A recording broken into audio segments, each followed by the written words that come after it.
Yun guys, hello. Dito ulit tayo sa ating account kay sis. At mabilisan lang to, mag-withdraw ulit tayo. Yan, dito tayo sa ating may team.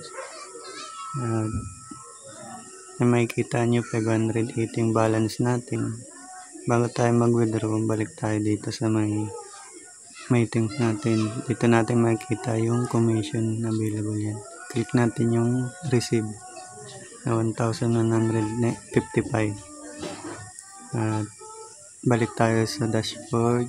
Yan, 17 ulit ang balance natin. At i-withdraw na ulit natin yan. Receive na natin guys, yung kahapon nag-withdraw pa lang tayo ng 2 plus at ngayon is mag-withdraw ulit tayo. At yan, withdrawin na natin itong balance natin. Ubusin na ulit natin 1736 gamit ang ating Paymaya. Yan, ilagay nyo lang kung magkano withdrawin nyo, tapos kung anong bank account gamit nyo. Okay na, yun na, nasubmit na. Balik tayo ulit sa ating dashboard. Tingnan natin kung may balance pa ba tayo. Yan, zero balance na tayo. 0.94 na lang. At yan, process.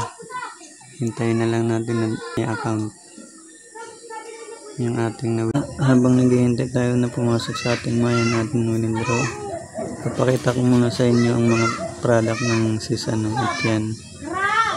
Click nyo lang yung project at makikita nyo dito merong 10k for 20 days 10k for 20 days at kikita ka ng 6.4 sa 20 days at yung daily nya is 320. Ayan, daily nya yan. Araw-araw pwede mo yung ma-withdraw. At marami pa yan, may 500, 2K, 5K, 20 yan, mga daily yan. At yan nga guys, pumasok na sa ating Maya natin withdraw. At ito nga, siyempre, risk taker ka, is pwede sa ito. Yung mga gusto mag-try yan, PM nyo lang po ako at para mag-guide kayo.